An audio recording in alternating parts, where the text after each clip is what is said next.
Hello, welcome back to our coverage here of the PokerStars Championship in Prague. I am joined by psychologist, author and pretty good poker player, I would say now, Maria Konnikova. Obviously, we caught up about 7 months ago in Monte Carlo.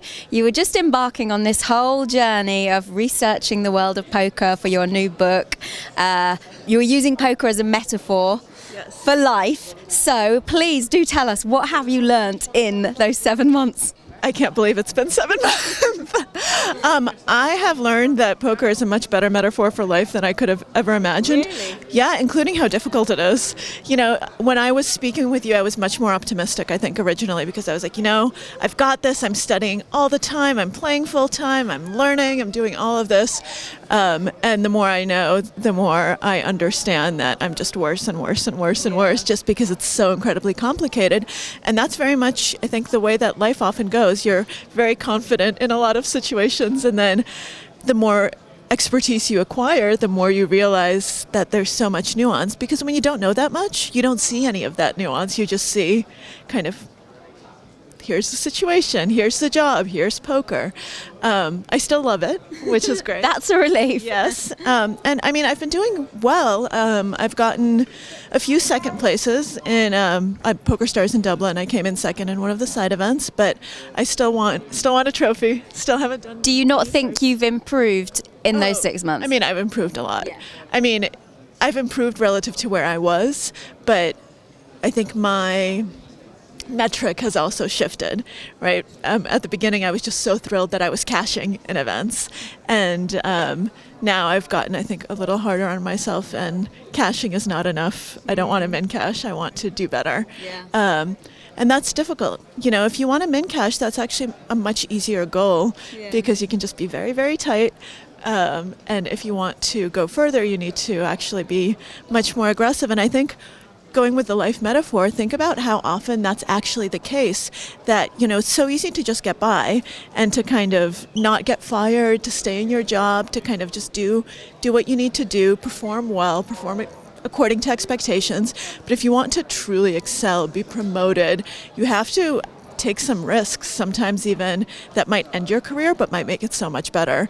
And so that's where I am right now. And most of these poker players actually would be more, they don't even want second. They're upset getting second place. Like, they're even more upset getting second place than they are bubbling sometimes. I was thrilled to get second place, let me tell you.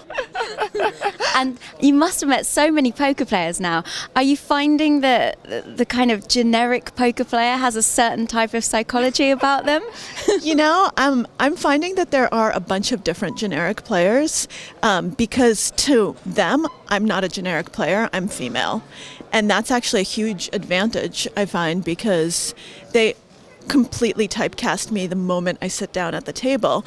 And my goal now isn't to figure out, what are they thinking of me, just kind of in general, like, this is what men think of women. It's which category of the generic player do you fit into? Because if I can figure out what your attitude is of females, then I can actually use that. So actually earlier on, I got a really big boost to my chip stack just by calling someone down, because it was very clear early on that he just wanted to bully me, and that he didn't think that I'd be able to call a 3-barrel bluff. And he was shocked when I did, and it made me very good. Girl power. There's just so many layers, aren't there? Absolutely, absolutely. And when I'm traveling, so Monte Carlo has slightly different players from Prague, has slightly different players from Las Vegas. You start seeing different nationalities, you start seeing kind of different styles of play, and you start being able to categorize people according to that, to say, and of course these are just general rules, sometimes you're wrong.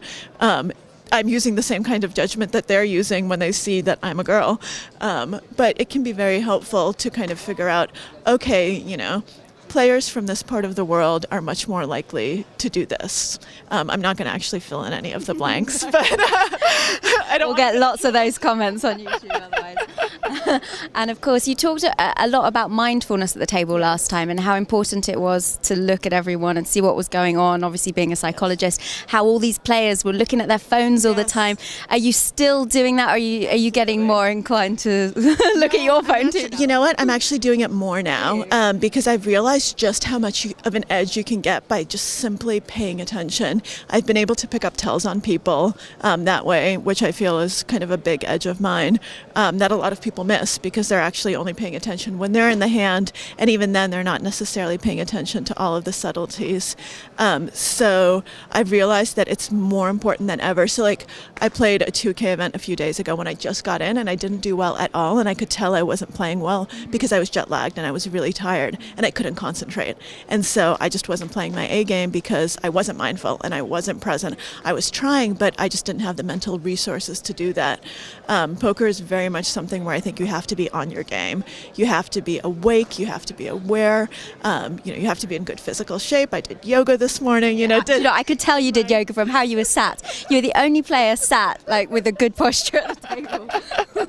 Well, good. I'm glad it's helping. So you have to everything has to align for you to play your best game. And so I think that the mindfulness aspect is so crucial, but you can't do it unless you're really feeling 100% because it's tiring. It is exhausting to actually constantly pay attention. What do you have in your headphones? Because obviously I noticed you have headphones on.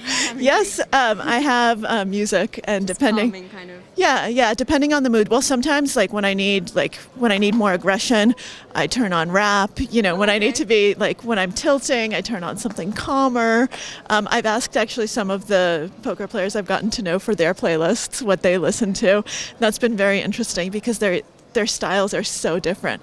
There are poker players who listen to classical music.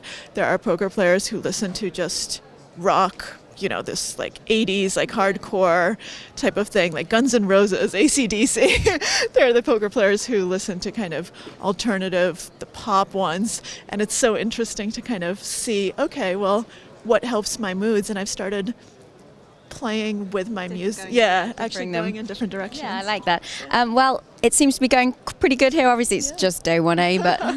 Yeah, so far I'm at just over 50,000, I think, with a 30,000 starting. So it's going well, but it's still early. Yeah. We've still got half the day to go. All right. So. Where will you be after this event? To the PCA, I imagine? Yeah. So after this, the next stop is the Bahamas. Will I see you there? No, I'm afraid not. I won't be on the beach, but I will catch up with you and see what's going on with you wherever I can. Thank you so much for chatting with us. Once again, Maria Konnikova, I'm Laura Cornelius. You're watching PokerNews.com.